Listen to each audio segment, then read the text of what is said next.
sommes dans le livre de Matthieu, chapitre 4. Le diable, les transportant dans la ville sainte, le plaça sur le haut du temple.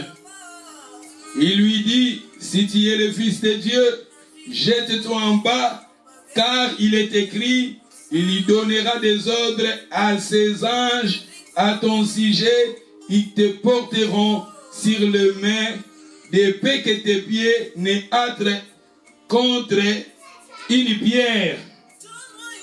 Aïe, aïe, aïe, aïe, aïe, aïe, aïe, aïe, aïe. Matthieu 4. Matthieu chapitre 4. Tout dans le verset 5.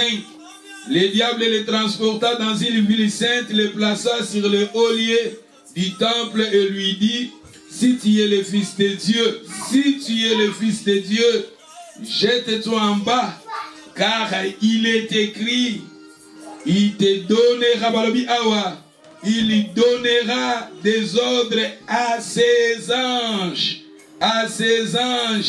à ton sujet, ils te porteront sur le main de paix que tes pieds ne hâtent contre une pierre. Jésus lui dit, il est aussi écrit, tu ne tenteras point ton Seigneur, ton Dieu. Le diable les transporta encore sur une montagne très élevée, lui montra tous les royaumes du monde et leur gloire. Il lui dit, je te donnerai toutes ces choses si tu te prosternes et m'adorer. Jésus lui dit, retire-toi Satan, car il est écrit, tu adoreras le Seigneur ton Dieu et tu le serviras lui seul. Alors le diable les quitta, alors le diable les laissa, et voici des anges, en pluriel, vinrent auprès de Jésus et les servirent. Nous avons toujours, dans Matthieu Nabiso, nous avons parlé ces derniers temps que le Seigneur nous parle. Nous avons parlé sur les mystères des anges et de Jésus-Christ. Nous avons je ne sais pas, le 17e série, il y a un enseignement, inspiration pour édifier notre foi. En lisant ce contexte, tout ce monde a Jésus-Christ, Matthieu 4 étant Jésus, a assis ça qui gêne à 40 jours.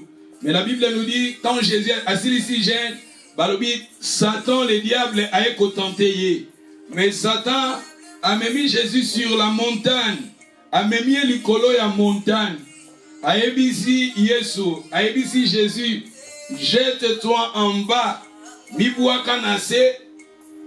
Ce qui pense à moi en ensemble, si tu es, alors si tu es le Fils de Dieu, si tu es le Fils de Dieu, ce qui pense à moi en ensemble, ce qui pense à mon Christ, ce qui pense à ce semble la ganzam bayo kakayo, ce qui pense si tu es le Fils de Dieu, jette-toi en bas,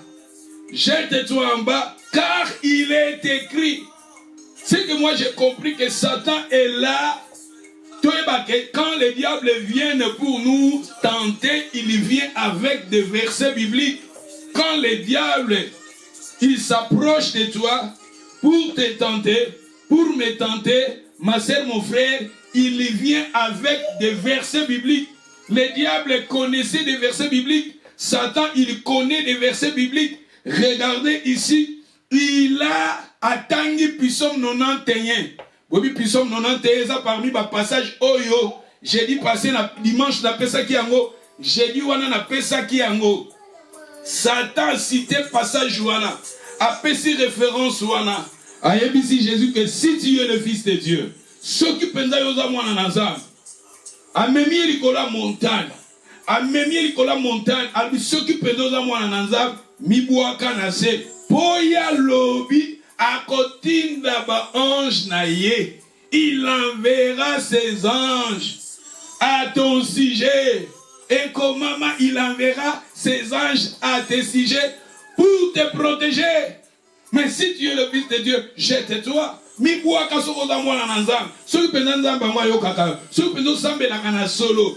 Boa kana se po ye nzambe alobi ke a kotinda ba ange na ye bakoya komema yo na maboko na bango. Même makolo na yo nzoto na ekekwe ya likolo ya libanga te. Po ya kotinda ba ange na ye. Po ba ya ko protéger yo. C'est ça. Le Seigneur veut nous enseigner, parce que mon frère, d'abord il faut toyer baké. Quand les diables viennent pour nous tenter, les diables viennent avec des passages bibliques. Il y a un moment dans la Moussoussou, à Jésus, mais à citer un verset biblique. À le christianisme, mais à citer un passage biblique. À mais il cite aussi des passages bibliques. Au moment où les magiciens, ils pratiquent la science Moussoussou, mingi pe balingaka baye ba passage biblique. Satan peut apesa ka bango passage biblique. Yango na ba muso ke même na ndako nganga. Nganga za capable ya kopesa pe passage moko na Bible. Ya kopesa passage moko na psaume. Parce qu'il faut que toi que Satan peut ayebi Bible. Il connaît la Bible. Tala yé na passage biblique à lui et il est écrit. Si ko soki yo mona nza besoin na discernement te. Au moins si ko lo mona nzela. O kota na piège na ye. Parce que bah il copé ça Jésus passage biblique na Psaume 91 verset 11.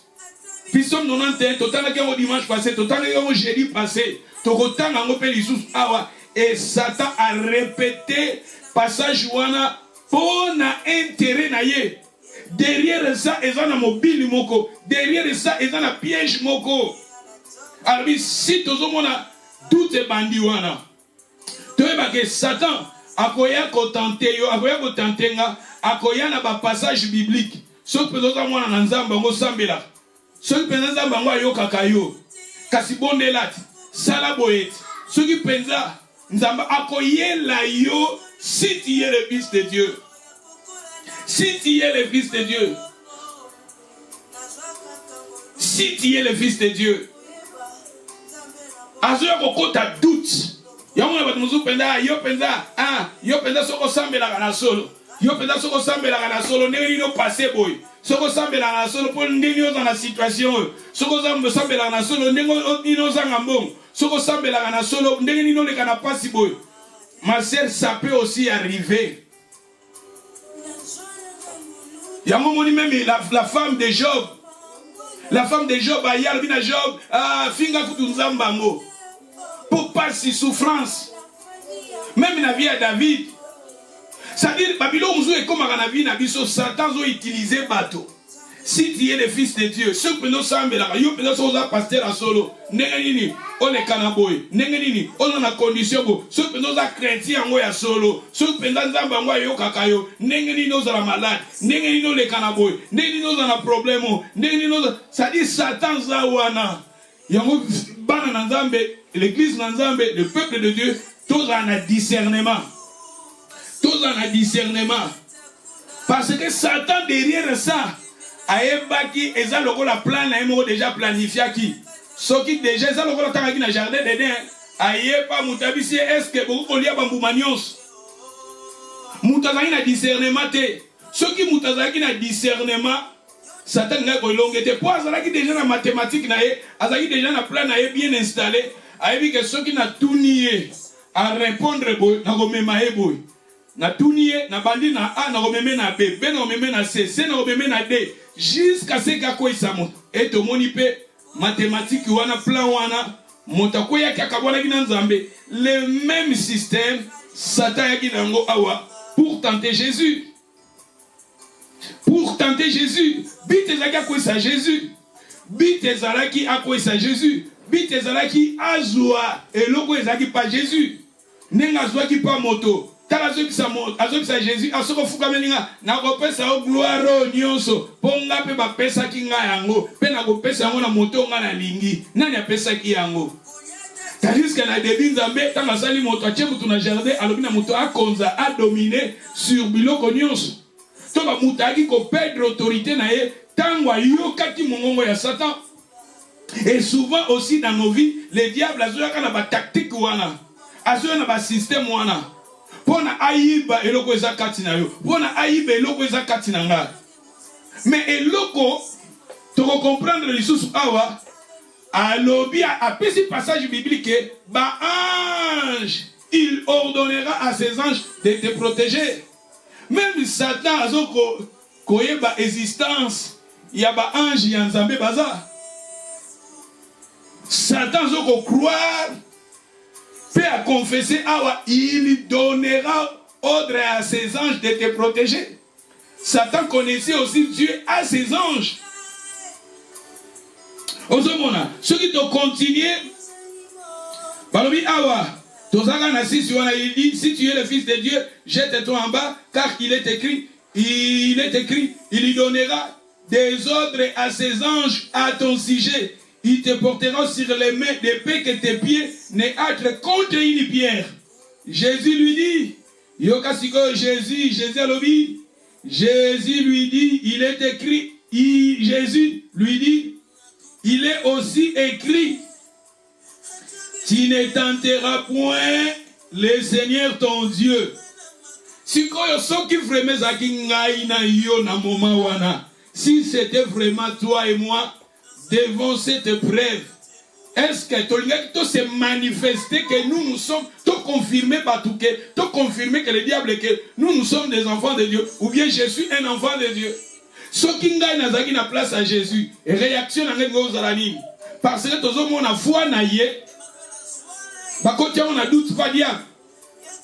Kozala mwana nzambe na ye, bakotia on doute pas diable. Kozala chrétien na ye, kozala mwana nzambe, kozala le fils de Dieu, bakotia on doute awa. Ce que zaki ngai na yo devant cette situation.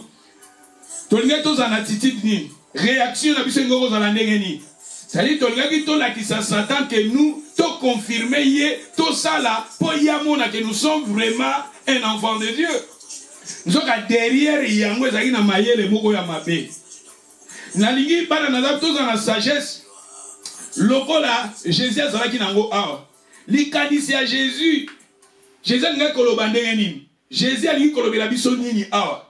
Ça dit bien si tous autres sur le mystère des anges, que Nzamba tindaka ba ange pour protéger biso, Nzamba tindaka ba ange pour battre la biso, Nzamba tindaka ba ange pour bunde la biso, Nzamba tindaka ba ange naie, oh ils ont une force surnaturelle spirituelle pour ils ont un avantage na biso, pe ba ange ils sont là pour travailler pour notre faveur, mais ça demande aussi à nous aussi de nous protéger. Ça demande aussi à nous de travailler, non pas de laisser toutes les choses aux anges. Jésus parle de awa, ce que zakingai na yo peut-être, tolingai peut tobibuaka, tobibuaki na se poto la qui sait vraiment que nous sommes un enfant de Dieu, tobibuaki na se enzambe wana tinda ba ange na po ekomama. Po ekomama poto kozonga wana, nous allons tozonga na Matthieu wana tozonga na Matthieu 4 wana tokende na Psaume 91. Nous lisions Psaume 91. Psaume 91, verset 10. Aucun malheur ne t'arrivera, aucun flot n'approchera de ta tente.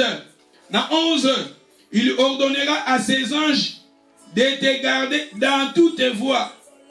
Il te portera sur les ailes, de paix que tes pieds ne hâtent contre une pierre. Tu marcheras sur les lions. Tu marcheras sur les lions, tout ça. Dans le passage Oyo, le diable appelle si Jésus. Passage Oyo, Satan est utilisé pour tenter Jésus. Pour n'avoir ça Jésus. Si tu es écrit, et si tu es un fils de Dieu, ce que nous avons dans d'où, mais n'a pas la réponse à Jésus. N'a pas la maturité à Jésus. Jésus a lobby. Voilà ce que tu zongi. Et quand on a passage, tous les gars, tous lisent ça. Psaume 91, voilà. Si nous lisons le verset, dans verset 14, on va lire quelque part. Je les délivrerai, je les protégerai, puisqu'il y connaît mon nom. Il m'invoquera, je lui répondrai, je serai avec lui dans toute la détresse. Je les délivrerai, je les glorifierai.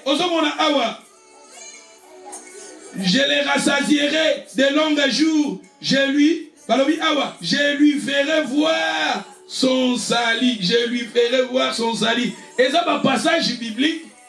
Et là, un passage biblique. Et ça, pour la biso, pour la protection la biso, Nzambe azawa natinda kaba ange pour va protéger biso va battre la biso. Nzambe na bien kozala na biso. Mais il faut que le passage wana diable pas au utiliser pour son avantage. Bit ya diable les animes pour akwisa biso na foi. Nenga kwisa di moto na jardin d'Éden. C'est ça le même mathématique à qui n'a pas Jésus, c'est le même mathématique à qui n'a pas jardin d'Éden. Mais Jésus a qui sage. Tous dans la sagesse le rôle à Jésus. Jésus a l'obéi. Jésus wana tozongi na Matthieu wana 4 na Matthieu 4. Dans Matthieu 4, nous sommes dans le verset 7. Jésus lui dit, il est aussi écrit, tu ne tenteras point le Seigneur ton Dieu. Tu ne tenteras point le Seigneur ton Dieu. Ma sœur, mon frère, tu ne tenteras point le Seigneur ton Dieu. C'est-à-dire, Satan est coupé ce passage biblique. Alors, que ce que Mibouaki, Zamba Gotinda ba ange na ye. Akoyeb se ba ange ne ba batela yo po ekomami ekomama. Mais Jésus a dit tu ne tenteras point ton Dieu, tu ne tenteras point ton Seigneur. Zambali koloba na biso nini. Bien sûr nous avons des promesses, beaucoup de promesses qui est écrit, beaucoup de promesses dans la Bible. Eza pona biso, mais eza na makambu mususu nzamba lingaka biso to sala. Jésus pas koka kozala na ye wana pe parecer le bon ça va je me laisse tout ça na mi boa kananga po ya kotinda ba ange na ye. Kutu to moni que Jésus d'abord a outi na gêne, Jésus travaillait. Bien sûr, nous avons des promesses. Les anges sont là pour nous protéger. Mais nous s'exposer. Bon, là, les anges vont se protéger.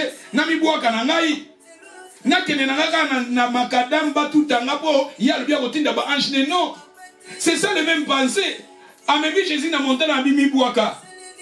Pour y avoir un ange naïe.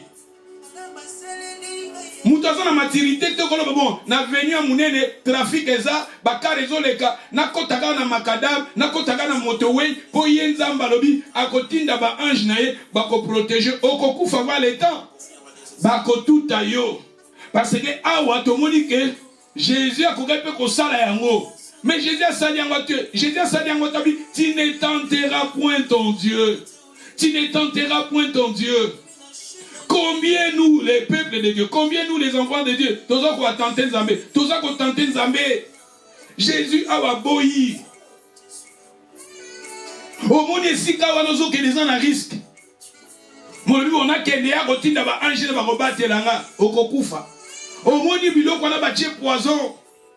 Il y a un relié, un opoya, l'obia, au kokufa. Au monde, c'est-à-dire que Awa Seigneur a Nicolas Belabiso que bien sûr, des promesses et zawana, mais Nzamba a péché de sagesse, a péché de intelligence. Oui, makamusu peut-être que koya sans volonté na biso, toye bielo ko monté par ignorance, Nzamba ko battre la biso. Nzamba lobi na kati na Bible, babi ba kocha plutôt poison na biloko tout ça tokolia et que ça la biso eloko mokote. Le Seigneur ba combien on a Bible?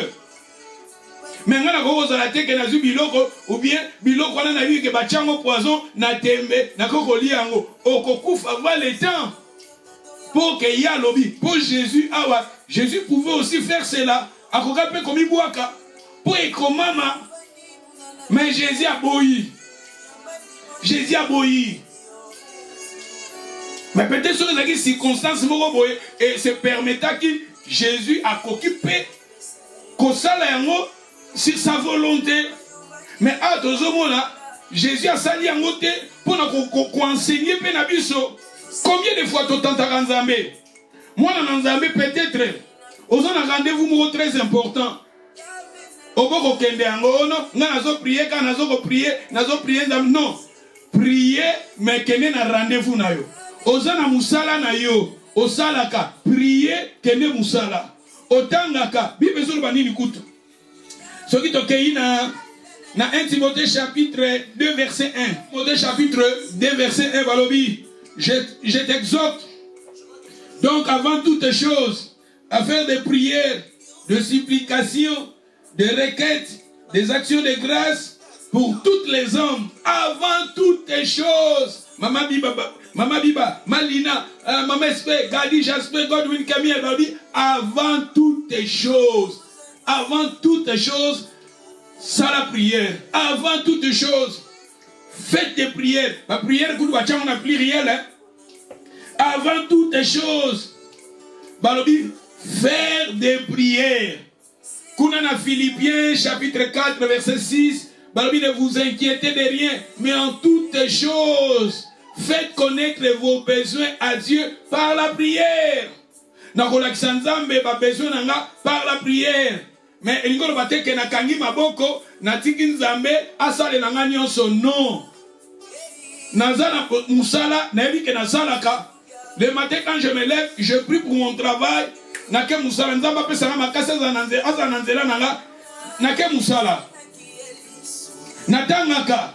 Na lamuki na tongo na prier na tiki na kumisi Nzambe na tiki classe nanga, na ke classe nanga. Na zan examen à Gosala, na bondeli, na tangi, na travailler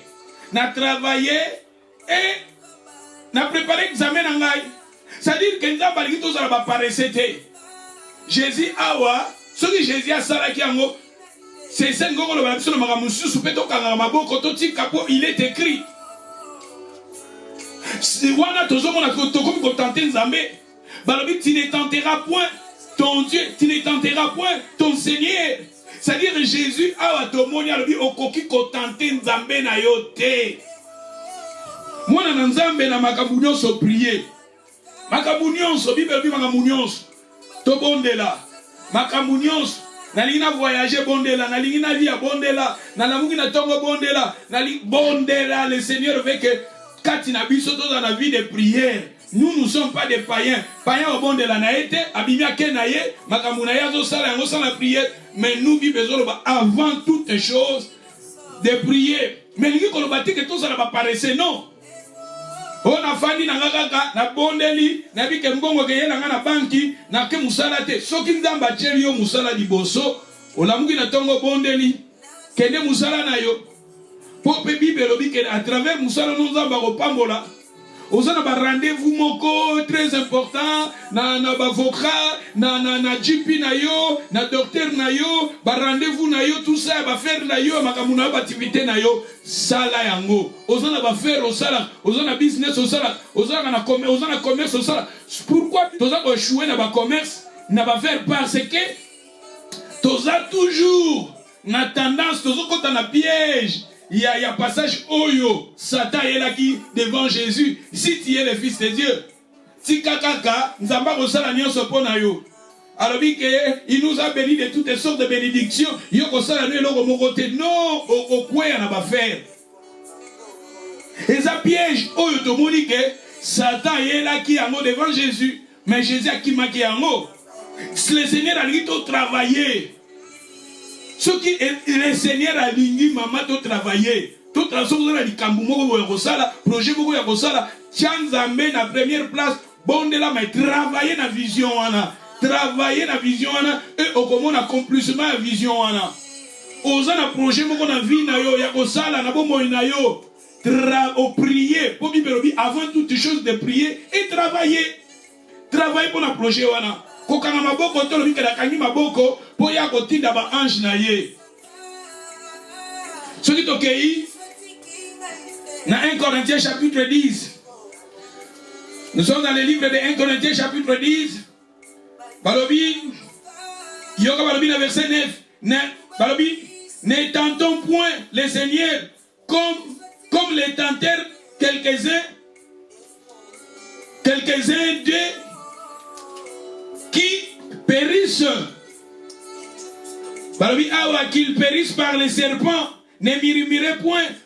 Balobi awa. J'ai aimé na verset 9. Balobi ne tentons point les seigneurs comme les tentèrent quelques-uns d'eux qu'ils périssent par les serpents. Balobi contenter les seigneurs te. Kuna Jésus a dit tu ne tenteras point ton Seigneur. Parce que le diable, le serpent, était là pour tenter Jésus. Jésus a dit que tu ne tenteras point. Combien de fois tu tenteras nzambe? Napesa mingi exemple na ngala obi ke ngata ngaya na mboko na UK.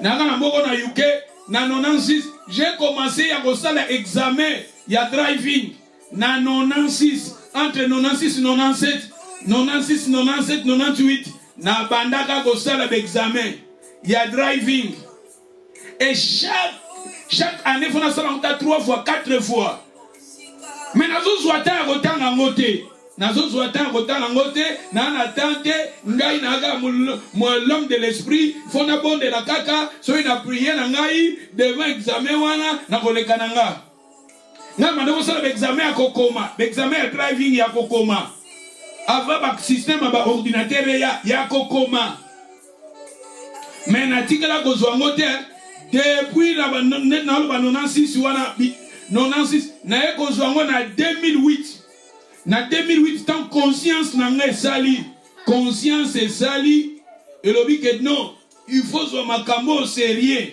tant ba policier ba tomboli nga voiture ba ke na voiture c'est alors na ki conscience na ngai ki kokosala na bi que makambo fona zwa tant ya kotanga et n'a passé 3 mois mobimba ya kotanga avant examen et tant na ko sala examen na passé tant na ko sala examen na passé. Par la prière, je vais seulement prier, mon Dieu, et tout ça, il enverra ses anges à mon sujet. Non! Il y a d'autres choses, il faut travailler, il faut bosser. Il faut bosser, il faut travailler. Tolingi mbongo molingo travailler. Olingo so babiloko expensive molingo travailler. Ozana ba projet molingo travailler. Maman balobi awa beaucoup de gens ils ont tenté Dieu basagini babungaki tous balobi babungaki mingi babebaki tokoko zwa langage on a babi ke mingi babebaki babungaki ah so qui peut tokoya na titi diona na vie chrétienne fait de fait tokolemba na biso fait de faux kolemba et na makamuzusu nzambe akoki kosale la biso na suprématie na ye asale li biso Daniel bakoseli makambo azali na choix te yakende koluka ba problème te palo ba keso bo kinga na libula ba lion nzambe na ngako batela nga non yazaki innocent babwaki ye ko bwaka innocent bakoseli ba c'est alors nzamba protéger ki ye atindaki ba ange à son sujet o babatela ki ye mais il était à quoi qu'on problème pour la qui s'abat tout que y a un ensemble nzamba ko batela été donc quelque part maman papa biso bana nzamba tous à la peine à maturité na babilo musu faut travailler dire nzambe na yo a opambo tous à la ba parler to swinga na ba passage biblique ba promesse biblique to ko yango na ba musu na sambela mais na moni que nzamba sala ka soute pour yo comprendre ma nzambe bien te na sambela nde tokoza pe botoza boye okoza la pe oza na pe exemple tozo confesser Bible tozo confesser ma promesse en nzambe na Bible que nzambe on a bidisaka mais si oza na rendez-vous mo na hôpital okoko kende okoza peut-être pe ozo soit traitement moko boye tout ça sala yango accompagner la prière o nzambe na prière o nzambe problème nyonso la kisinzambe problème à maladie ou la kisinzam c'est Dieu qui guérit au déclarer ses promesses mais yango pekisi yote o que n'est pas docteur non si vous n'avez pas péché opportunité o que n'est pas docteur que n'est pas docteur si vous n'avez pas péché opportunité au sein de examen salisse yango ce n'est pas mauvais parce que ceux qui vont monter wana les actes tous tentés nzambe ceux qui ont monté tous tentés nzambe et babi que bao batantaki nzambe mingi bakufaki batebele bazokufa na foi batebele bazolongwa na foi batebele bazolongwa na nzela nzambe pola nini bayaki na esprit ya kotenter nzambe po nzambe alobi na Bible alobi boye menga na moni boye nga na salaki boye na moni eloko te nga na salaki boye yango batu mususu yango banele kaka ezanga na prophète moko awa na ville na biso ya Newport onazoloba bon na kotanga kombo na ete mais makambo ngamba ndoleka na Newport prophète a facilité, opportunité à côté à la chaîne chrétienne. Et le prophète, un jour, a zoté la batubabik. O somba biki oyo, mama ozana mwana tangaka, sombele biki oyo, soko sombele biki oyo, na classe, mwana soka zo utiliser biki oyo, bandoko passé, biki oyo azote ka babiki. Siko, tala pensée wana ya côté ka biki.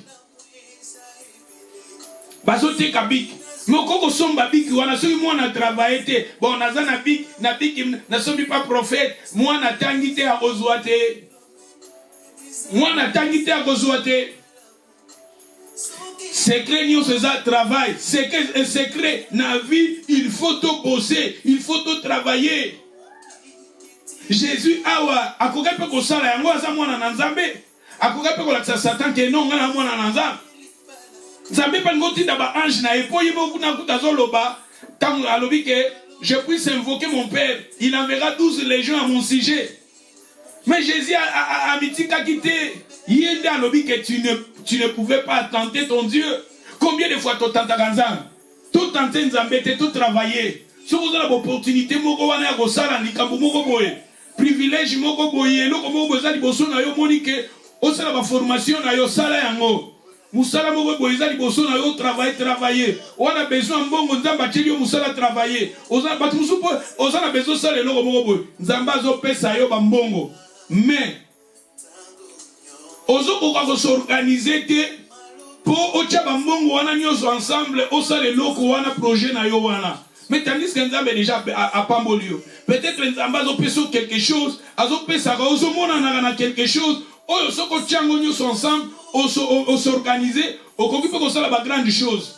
Molobia non nazo zela penza, nazo zela yenzambe wana, ba promesse ya pesa, peut-être ba promesse ya pesa yo, déjà pas funguli yo déjà ba porte, soko tie mayele no wana, discipline pe wana, au travail pe makasi, au komona ba accomplissement. D'où maman papa awa Jésus, tous en a sagesse à Jésus, tout tantaka Nzambe te. Que maramunyo solobika anakanga na maboko Nzambe non travailler Malina il faut travailler Mama Biba il faut travailler we need to work hard children we need to work hard in our life we need to work hard. God he don't want us to be lazy. God he don't want you to be lazy. We need to work hard. Tout travailler, et quand nous allons travailler, le Seigneur va nous bénir. Tout le matin, il enverra ses anges à notre sujet. Pour pas faire bisombo, pour pas faire bisondak, pour pas faire bisobilok, pour pas faire bisoba. Non. Wana un jour, tu vas mais avec le temps, tu vas abandonner la vie chrétienne. Tu vas abandonner la vie. Nazol Sabino, maman, papa. Ngai tant na bongo la kamotema. J'ai passé des jours, des heures. Surtout dans les célibataires. Dans les célibataires, na koko kota na ngana kati ya ndaku, na ngana kati ya chambre pour nazaki, ba période ba célibataire na zaka ba chambre, to zaka au cher ba chambre, na kozana kati ya chambre, na bimité 3 jours, 4 jours, j'ai pris.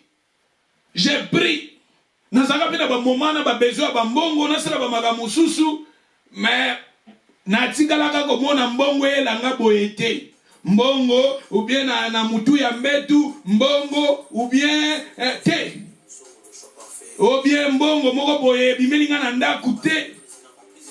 Au moment où j'ai commencé à travailler et le Seigneur a commencé à me bénir, c'est ça na kenda na ba principe wana et na te akabana na ba principe wana tolo bate que oui bien si tozote ya mate ya que Dieu il enverra ses anges de nous protéger. Ange bazana pour nous protéger biso. Mais toko quitter, tous poser notre vie, tout comme plutôt laziness pour Nzambe ya kotinda ba ange na non.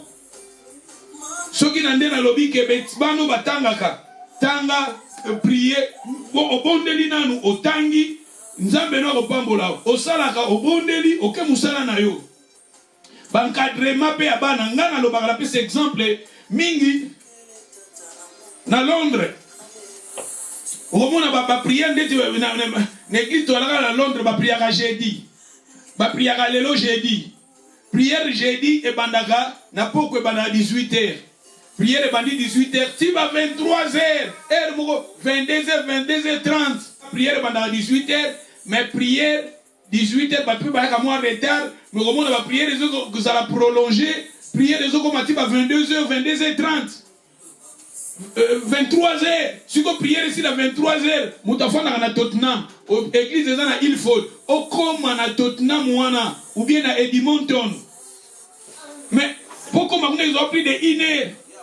Il faut qu'on ait peut-être à minuit. Au commun d'Andak. Si vous avez maman à Bana, vendredi, il faut pas que des classes. Il y a un moment où tu négliges Bana. Bana bazola la bienté, Bana bazolia bienté. Tout ça, quand on peut s'y mettre sur la prière. Non, non, non. Il faut tout s'organiser. Il y a un selon là, nazo expérience wana, et les lo Bana wano bazara Bana mikie. Na ba 96 wana bano bazala bana mikene ba 98 wana lelo bakoma ba grand garçon oya ya basi lelo so na te Londres na mona bano bazala bana mikene lelo bakoma boy bakoma ba jeune fille bakoma ba grand garçon tout ça. Donc quelque part ceux qui encadrement ezalaki pe malamu te yango tozomona ke bana à cause de maman mi pesa na prière papa mi pesa na prière encadrement malamu ezalaki pour la bana te bana bele bazobeba. Bane bele bazoki na ba drogue, bane bele bazoki na ba makambo bele. Biso mingo mona ba parents, biso mingo mona ba chrétien, mwana azo négliger classe, il fallait peut-être encourager encourager mwana olandela makambo mwana te, otika bien na kosungeka na prière kaka na prière. Mwana azoki ma classe. Moi, le comportement ça malamu te. Il fallait peut-être au luka banzela mususu avec la prière, avec ma conseil, oh aidez-moi na, mais biso mingi za kaka totiki tozo kende kaka, il enverra ses anges à ton sujet. Ça tozo ko tenter Nzambe. Tozo tenter Nzambe. Nous quelque part maman papa même ina bana na ona foyer na yo, na libala na yo. Obonde ozobonde na pona libala nozobonde na pona foyer na ozobonde na pona bana na yo mais ezaka makamusu faut suivre ezala faut landela yango parce que ce landeli yango te Satan ezape ba biloko Satan ko kotela yo akokotela parce que bit na ezali bit derrière ça passage au appelle ça qui Jésus alaki pe na plan B alaki pe na plan C. D'où na plan kaka A, Jésus déjà a sosola qui plan A naé. D'où est très important, tout sosola plan A, il y a Satan. Ton négligé va m'amouter na vie, il enverra ses anges. Il enverra ses anges à notre sujet. Ne tentez pas ton Dieu. Ne tentez pas ton Dieu. Parce que on a pris tara ngana mi pesa ki na bondela ki ponzamba sala bo papa nananga tala bana nanga nzela ba ko tala comportement papa nananga tala makambo e komelinga tala makambo e komelinga foyer nanga mama papa nazoloba awa message oyo bien sûr tozo côté sur le mystère des anges na lobi tozo kele na ba bandenge belenza bazote la biso to bondeli pona makambo nyonso. Magamunyo se koya na ba plan na pito ba projet na biso ba makambo na biso ba foyer na biso ba problème to me makambo na biso pa nzambe mais na makambo susu si ezala ba makambo susu biso moko to sala yango wana rendez-vous wana musala na ko négliger musala te ko négliger bana te ko négliger foyer te ko négliger bana mobali note moi si na yo te bondela mais ezana part na yo ya ko sala pe tant yo ko sala au travail au sali et derrière ça le Seigneur va nous bénir. D'après cet exemple, au Salara, aucune prière terminée, aucune prière et plutôt, n'a aucune moussala pour nous prier. Bon, et ça peut aussi arriver peut-être, la prière est allée au Seigneur, tout ça, Nzela, ou bien au soir, puis tout ça, au Seigneur, off, n'a pas à ramingi, n'a pas prière, surtout dans la prière, n'a pas off, n'a pas off, tout ça, pour nous, n'a pas prière, ou bien, tout soit, puis n'a pas. Mais on a ozo négliger soit musala na yo okimi ozo négliger bazo zelo na musala okimi bazo zelo na musala ozo okimaka pona nini olingi ko sala te omipesika na makambo nzambe ke wana komi ko tenter pe nzambe okompe ko tenter nzambe parce que après ça on a besoin bongo même si on va passer au monde va passer le belé pe au moment va passer le belé pourquoi va continuer ba makambo parce que mutamoni ke on a besoin bongo. logo azo sala te ake ko utiliser ko sala na nzela nzambe okaka comme ko scroquer ba pour to éviter ba biloko mususu na vie ya ko tozolo bake to travailler tout ça la te que au fond il enverra ses anges à mon sujet. Il fallait peut-être ça les logo il enverra ses anges à mon sujet. Wana komi okomi ko tenter nzambe et mingi pe na bango balobi ke bakufaki. Ce qui t'occueille, nous sommes dans le verset, nous sommes dans 1 Corinthiens 10. 1 Corinthiens, chapitre 10. Les sont arrivés pour servir des exemples.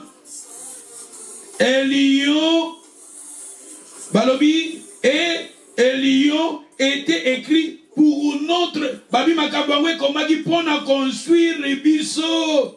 À nous qui sommes parvenus à la fin du temps, à la fin de ce siècle, c'est-à-dire comment maki ponabiso. Balobi, ainsi donc que celui qui croit être debout prenne garde de tomber. Makambangwe comment maki, makambangwe salamaki, Israël, batandaki nzambe bakweya kebele bakufaki, et makambangwe salamaki, pobiso tolen. Pobiso tozwa leçon na kati na yango. Tout tante nzambe te. Ba chrétien belé. To komi ba laziness. Po nzamba kosala.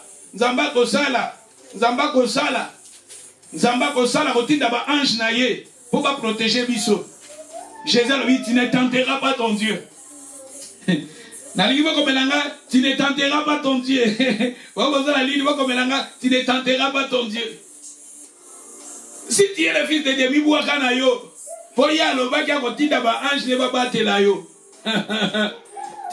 tu ne tenteras pas ton Dieu. Faut avancer tout le passage. Ce qui t'occueille. Dans Jean chapitre 5, verset 17. Nous lisions Jean chapitre 5, 17. Mais Jésus leur répondit. Mon Père agit jusqu'à présent, moi aussi j'agis. Mon Père agit jusqu'à maintenant et moi aussi j'agis. Mais si vous lisez, j'ai aimé. Na sepeli na Darby. Yoga Darby et lobby. Darby et lobby. Moi, mais Jésus leur répondit. Mon Père travaille jusqu'à maintenant et moi je travaille. Moi je travaille. Jésus a dit mon père travaille jusqu'à maintenant et moi aussi je travaille. C'est-à-dire, tout le monde appelle Kuna, Jésus a bosseur, Jésus a travail à dur. Tout travail à dire. Tout ça va paraître, comme on dit, ah, Jésus a dit, papa Zosala, il n'est pas Zosala. Son père, il travaille, lui aussi, il travaille. Jésus n'est pas paresseux, le père aussi. Papa pas ça paresseux. Si Dieu a ça paresseux, pourquoi vous allez pas paresseux?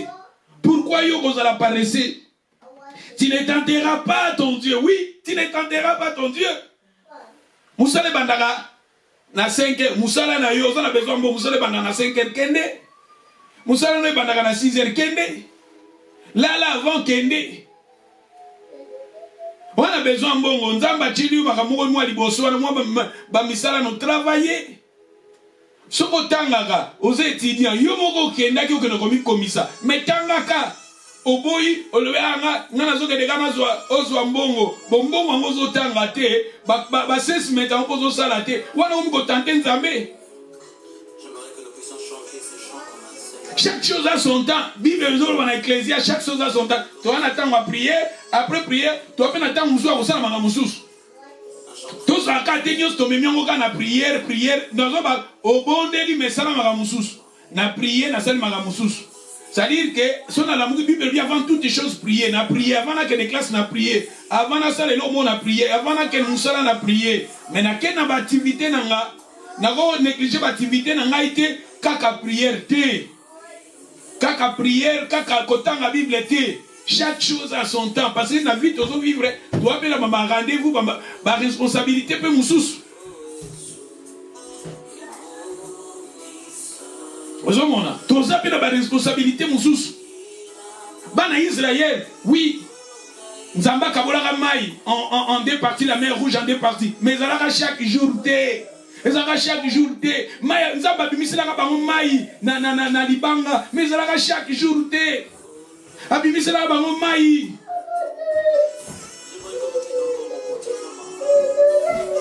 Mai zaka ko beba bazwi nzete nzamba pesi nzete baboka na mai bongi. Mais zalaka chaque jour té. Ça dit ça ba moment mususu oui. Les choses surnaturelles peuvent aussi arriver dans notre vie. Mais il y a encore d'autres choses. Travailler. Et derrière ça, il y aura des choses surnaturelles. Au moment où je travaille, des choses surnaturelles, et qu'il y a bon la suite, fait la salle de Makamousous, na vinanga. D'où quelque part, tout ça n'a pas paru. C'était. Jésus dit, ah, papa, son travail. Lui aussi, il travaille. Ce qui est ok. Dans Jean chapitre 17, Jean 17, verset 3, Jésus a dit, or la vie éternelle, c'est qui te connaît, c'est toi le seul vrai Dieu, et c'est lui que tu as envoyé, Jésus-Christ.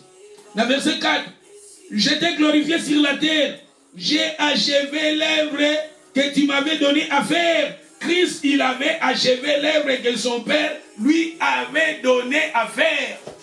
L'œuvre que le Père lui avait donnée, il avait accompli cela. Il avait travaillé pour accomplir l'œuvre de son Père. Et regardez à la croix, il avait dit, j'ai achevé, j'ai accompli. Il a dit, tout est accompli. Il était bosseur. Jésus, dans sa vie, il n'était pas paresseux, il travaillait. Regardez Jésus le matin, il priait, mais après avoir prié, il travaillait aussi. Jésus a paressé, ne soyez pas paressés. Maman, si tu as paressé, ne tentez pas ton Dieu.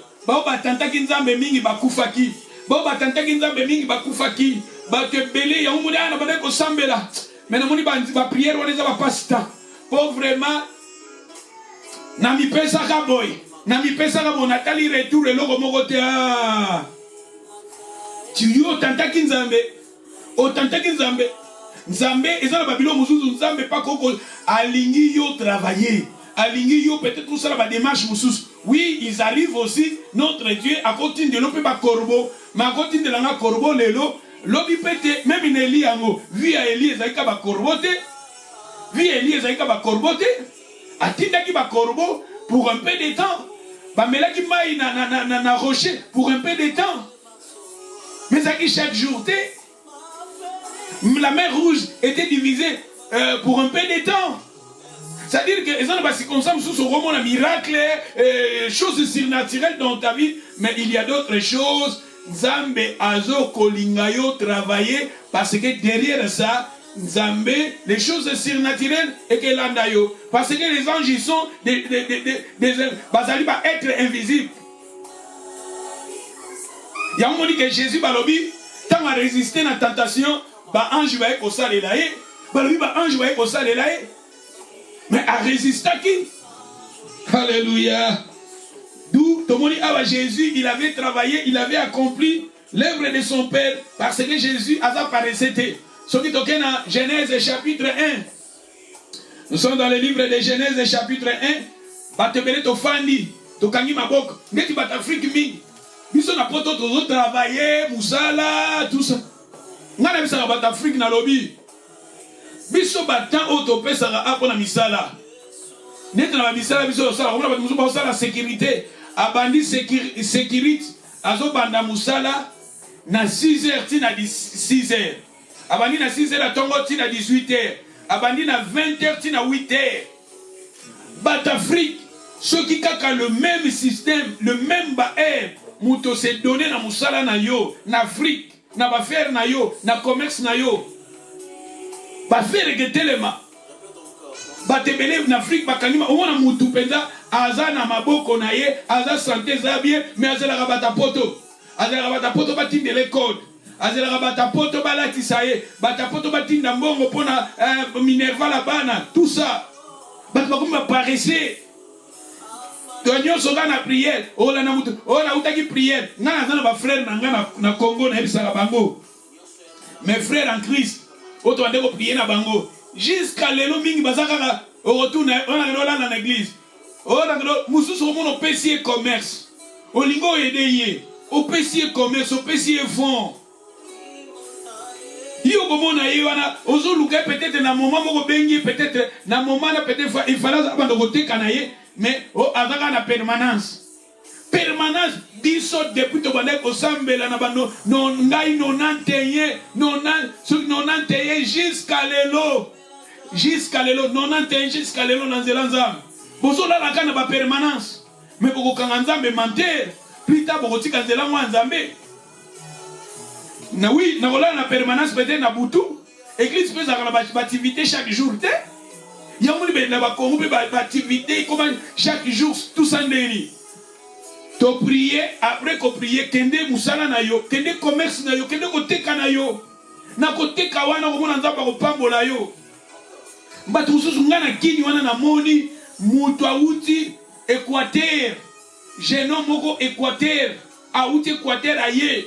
Aye na biti na kini a travaillé a somba vélo azongani na mbandaka abi na mbandaka bana babiloko bazana banyama tout ça bambisi il faut bambisi on na libongo mais azana difficulté ya komema biloko wana na libongo ya moi azana besoin ya vélo azana besoin ya pusu c'est-à-dire mutu aye na kini aye ko travailler pour kanga mbongo ko somba vélo pour kanga mbongo ko somba pusu azonga na Équateur alors bien kosomba pusu na kini na vélo a chango na bateau azongi na ngone Équateur parce que biso na pusu azana vélo na akosala mbongo ebele et garçon wana zaki ne l'autre côté asa porteur biso tokendaki na libongo eza côté ya limete wana tokenda na libongo wana et garçon wana yimta aider biso a aider biso tout ça tanga tokiti wana bozo luka nini tout ça pousa ni pana biso o se bozo luka bambisi tout ça amemi biso bakota ba libongo wana na ba wenzi wana tato somi ba biloko yemta memaki yango ndazo expliquer na makambo abinga na uti na ngambandaka na yekaka awa na travailler pona kanga mbongo na ngana somba vélo na somba pe pusu nanga parce que sona na pusu na vélo na mbandaka biloko na bandoko bimisa ba biloko na mboka nazo memakango na libongo duna bosala mbongo nanga et garçon wana ndinga memela biso biloko wana na pese soki $25 tala $25 siko soka travailler sikoyo 10 personnes na journée akangi 250 na ye mais omona ba muzu na kinyi wana badala famille na poto bakangaka maboko bauti prière ba famille mobimba batalelaka bata ya poto tout ça non.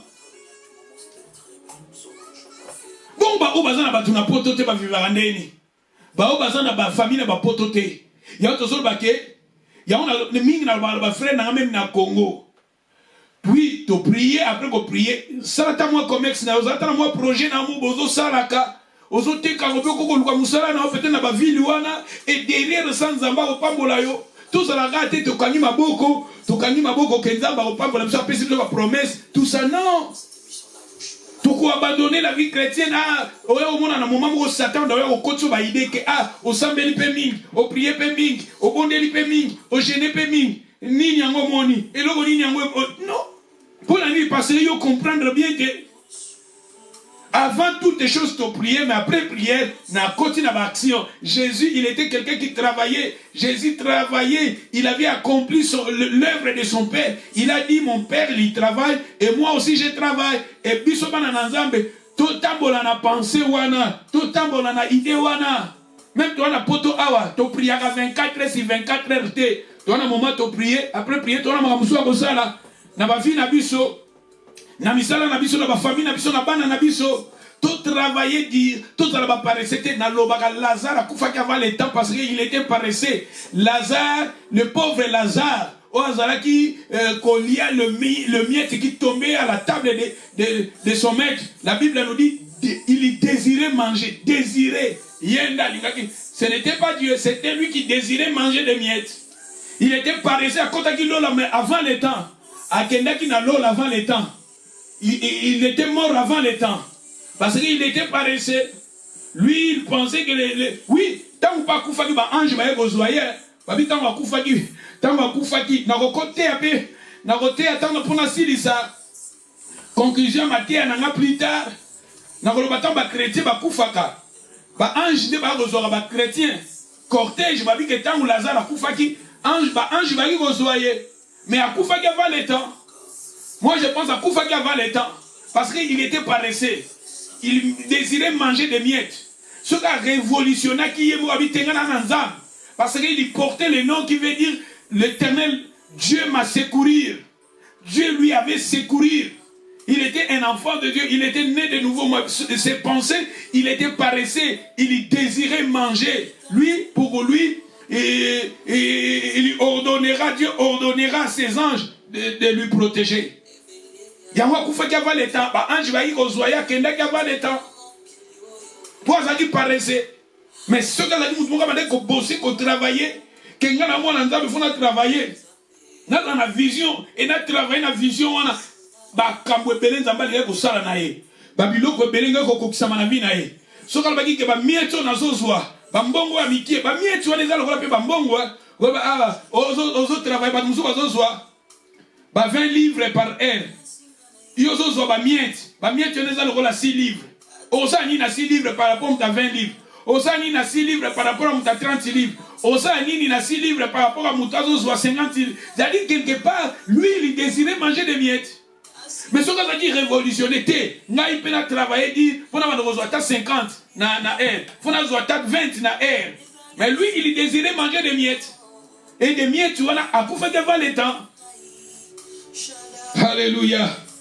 Zambé a parlé, c'était dans la Genèse, chapitre 1, verset 1, Balobi. Au commencement, Dieu créa le ciel et la terre. Vous avez même Dieu créa. Dieu a parlé, c'était il créa. Jésus a dit, mon père travaille, lui aussi il travaille. Regardez, la Bible nous dit, au début, au commencement, Dieu créa. Dans verset 3, Genèse 1, 3, Dieu dit que la lumière soit, la lumière fit. Dieu vit que la lumière était bonne. Et Dieu sépara la lumière avec les ténèbres. Et Dieu l'appela la lumière jour, il appela les ténèbres nuit. Ainsi il y eut un soir, il y eut un matin, ce fut le premier jour. Tu vois, Dieu a apparu, c'était dans verset 6. Dieu dit, dans verset 7, Dieu fit, il sépara les eaux. Zamba a séparé Maï. Les eaux, il sépara. Ce qui est dans verset 17, Dieu les place. Dans verset 17, Dieu les plaça dans l'étendue du ciel pour éclairer la terre, pour présider au jour et à la nuit, et pour séparer la lumière avec les ténèbres. Nous sommes ensemble travailler. Dans verset 21, Genèse chapitre 1, verset 21, Dieu créa l'homme. Dans la Genèse 21, dans verset 21, Genèse 1, verset 21, Dieu créa les grands poissons et tous les animaux vivants qui se meurent. Dieu créa. Il créa aussi tous les oiseaux zélés selon son espèce et Dieu vit que cela était bon. Dans verset 27, Dieu créa l'homme à son image. Il le créa à l'image de Dieu. Il créa l'homme et la femme. Dieu créa. Dans verset 31, Dieu vit tout ce qu'il avait fait. Et voici, cela était très bon. Ainsi, il y eut un soir, il y eut un matin, ce fut le 6e jour. Genèse 2, verset 1. Ainsi fit achever le ciel et la terre et toute leur armée. Et Dieu acheva au 7e jour son œuvre qu'il avait fait. Dieu acheva, il accomplit. Jésus lui aussi, il avait achevé son œuvre. Et regardez aussi Dieu, quand Dieu a créé, Dieu, il a commencé et il avait aussi achevé. Le Père a dit paresseux. Combien de fois nous sommes des paresseux? Dans le verset, on va continuer. Dans le verset 3, dans le verset 2, Dieu acheva au 7e jour son œuvre. qu'il avait fait, il se reposa au 7e jour de toute son œuvre qu'il avait faite, et Dieu bénit le 7e jour. Il est sanctifié. Après avoir travaillé, il se reposa. C'est-à-dire que Dieu a dit par c'était Nzamba, Zalaki, Nzamba, Salaka, Azaki Moutoba, Kosala, d'où. Ce qui continue, Ephésiens chapitre 5. Ephésiens chapitre 5, verset 1, Balobi. Devenez donc les imitateurs de Dieu, comme les enfants bien-aimés. Devenons les imitateurs de Dieu. Devenons les imitateurs de Dieu. Tol imité.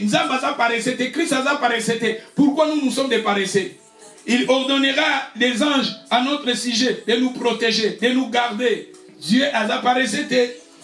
Dieu travaillait. Proverbe 21, verset 25. Proverbe 21, verset 25. Les désirs du s'aimer, refuser de travailler. Tous les jours, il éprouve des désirs, mais le juste donne sans. J'ai aimé seulement tous les jours, il éprouve des désirs. Alors, mais il est paresseux. Proverbe 21, verset 25. Proverbe 26, verset 15, le paresseux plonge sa main dans le plat. Il y trouve pénible de la ramener à sa bouche. Paresseux. Azui loboko na ya tiena kati ya sani ya biloko abimisa bo eloko ezate eloko akotiana munoko ezate pona nini paresseux alali alobia il ordonnera à ses anges okoko sala il ordonnera okota oluka miliki na ndako ezate okota oluka sukali ezate okota oluka mape ezate paresseux même 5 livres ezate paresseux. C'est-à-dire, c'est très important. Proverbe 24, verset 30.